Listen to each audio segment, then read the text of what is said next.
ثم أما بعد فأعوذ بالله من الشيطان الرجيم.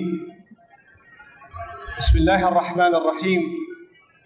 الحمد لله الذي أنزل على عبده الكتاب ولم يجعل له عوجا قيما لينذر بأسا شديدا من لدنه ويبشر المؤمنين الذين يعملون الصالحات أن لهم أجرا حسنا ماكثين فيه أبدا.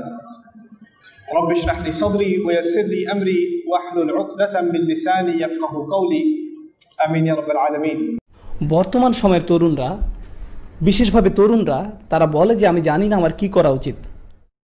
উস্তাদ আমাকে বলুন আমার কি করা উচিত, আমি কোন বিষয়ে পড়ব, কোন চাকরি করব। কিন্তু তারা আসলে কিছুই করে না।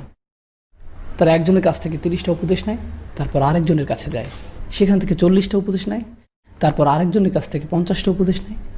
এরপর যখন বিভিন্ন লোকের কাছ থেকে অনেক উপদেশ জমা হয়, তখন তারা বলে আমি তো 100 জনের কাছ থেকে 100 রকমের উপদেশ পেয়েছি। অবশ্যই, কারণ আপনি 100 জনের কাছে জিজ্ঞেস করেছেন আর 100 রকমের উত্তর পেয়েছেন, কারণ প্রত্যেক মানুষের মতামত ভিন্ন, তাই তারা ভিন্ন ভিন্ন উপদেশ দিবে। যতক্ষণ না আপনি নিজেকে কাজে নিয়োজিত করবেন, ততক্ষণ আপনি জানতে পারবেন না আপনি আসলে কি। আপনি আপনার শক্তি এবং দুর্বলতা কোনোটাই ধরতে পারবেন না। কোনো কাজ করার আগে ভয় পাওয়া বন্ধ করুন। উদ্যোগ নিতে ভয় পাবেন না, চেষ্টা করতে বা ব্যর্থ হওয়ার ভয় পাবেন না। ব্যর্থতা আসলে আপনার জন্য ভালো। এটা দেখিয়ে দেয় যে কোথায় ফাটল আছে, আপনাকে কোথায় উন্নতি করতে হবে তা দেখিয়ে দেয়। আবার আপনি কিসে ভালো সেটাও দেখিয়ে দেয়। হয়তো আপনাকে এতে আরও ভালো হতে হবে, কিন্তু এসব কখনোই হবে না যদি আপনি চেষ্টাই না করেন। যতক্ষণ আপনি নিজেকে কাজের মধ্যে নিযুক্ত করবেন, আমি চাই আপনারা এভাবে চিন্তা করুন, আমাদের রূহ তো আলামুল আমর থেকে, কিন্তু আল্লাহ আমাদেরকে এই যে জীবন দিয়েছেন যা আমরা কাজে লাগাতে পারি, তা তো অসীম নয়, তাই না? তাই পূর্ণবয়স্ক হওয়া আর ঘুম অথবা বৃদ্ধ হওয়া, যখন আপনি অকর্মণ্য হয়ে যাবেন, এর মধ্যে আমাদের হাতে খুব বেশি সময় নেই নিজেকে আবিষ্কার করার জন্য, নিজেকে কাজে নিবেদিত করার জন্য। তাই নতুন কিছু করতে ভয় পাবেন না। আল্লাহ আমাদেরকে এই যে জীবন দিয়েছেন, এত সুন্দর এবং অভিযানের সুযোগ দিয়েছেন, তাই চেষ্টা করতে ভয় পাবেন না। আর আপনারা যে আরবি শিক্ষার সিদ্ধান্ত নিয়েছেন, এটা অবশ্যই ভালো, কিন্তু এটা মাত্র ভ্রমণের শুরু। ব্যবসাগত, শিক্ষাগত সহ বিভিন্ন পেশা পরখ করুন।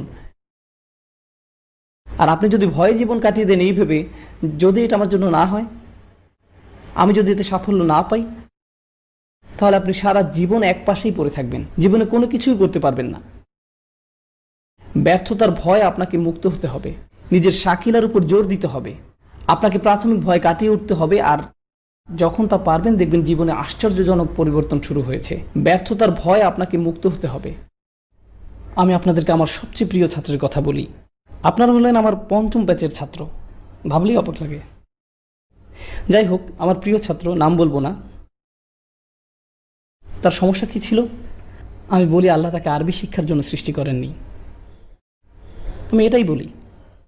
কিন্তু সে আমার খুব প্রিয় ছাত্র, আমি তাকে খুবই ভালোবাসি, এবং সে, আমি যতজনকে চিনি তাদের সবার থেকে বেশি পরিশ্রম করেছে, রাত আর দিন। ব্রেকের সময়ও বাকিরা হয়তো অন্য কিছু করেছে, সে পড়াশোনা করেছে। মানুষজন দুপুরের খাবার খেতে যাচ্ছে, কিন্তু সে পড়ছে, সে নোটের মধ্যে ডুবে আছে, প্রশ্ন করছে আর পড়ছে তো পড়ছেই। এবং সে, আমি যতজনকে চিনি তাদের সবার থেকে বেশি পরিশ্রম করেছে। সে একের পর এক খাতা শেষ করে ফেলছে নোট লিখে লিখে। তার হাত ব্যথা হয়ে যেত, তবু সে ল্যাপটপ ব্যবহার করতো না, কারণ সে ভাবতো তা হলো অলসদের কাজ। আর সে আমার কাছের একজন বন্ধু, আমরা এর আগে একসাথে সময় কাটাতাম। আগে যখন আমি বলতাম যে চলো কিছু একটা করি, সে রাজি হয়ে যেত।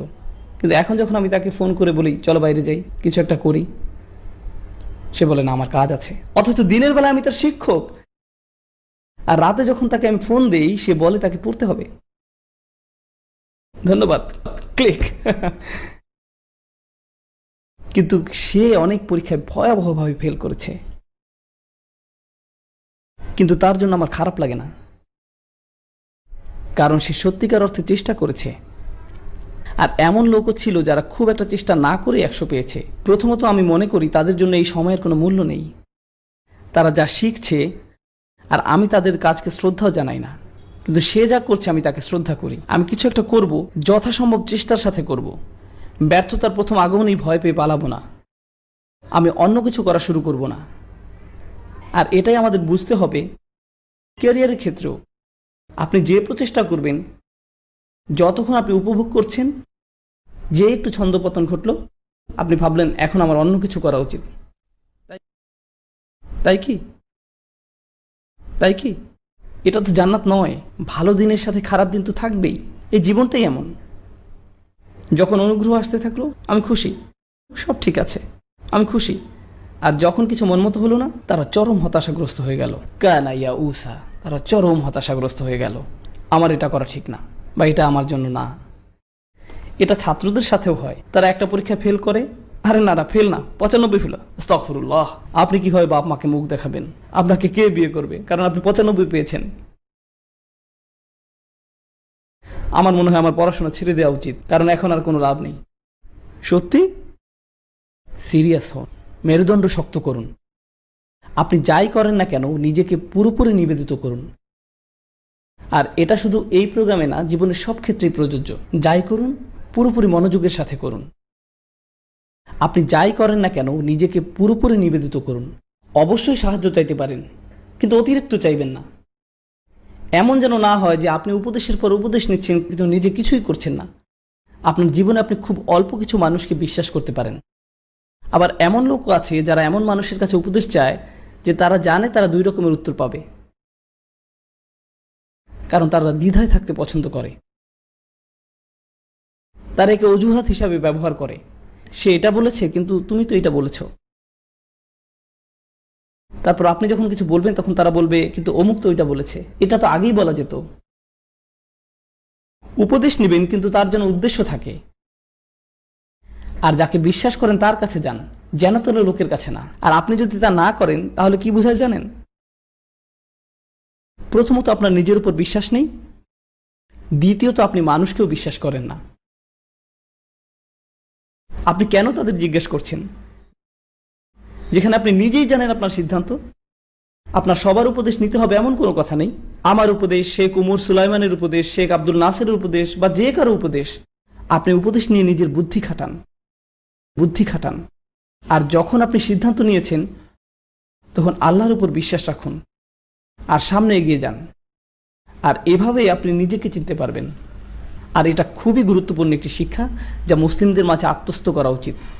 আর তাহলে ইনশাআল্লাহ আপনার এবং আপনার সাথে জড়িত অন্যদের জীবনেও আশাতীত পরিবর্তন ঘটবে। আপনাদের সবাইকে অসংখ্য ধন্যবাদ ধৈর্য সহকারে শোনার জন্য। জাযাকুমুল্লাহু খাইরান। আসসালামু আলাইকুম ওয়া রাহমাতুল্লাহি ওয়া বারাকাতুহু।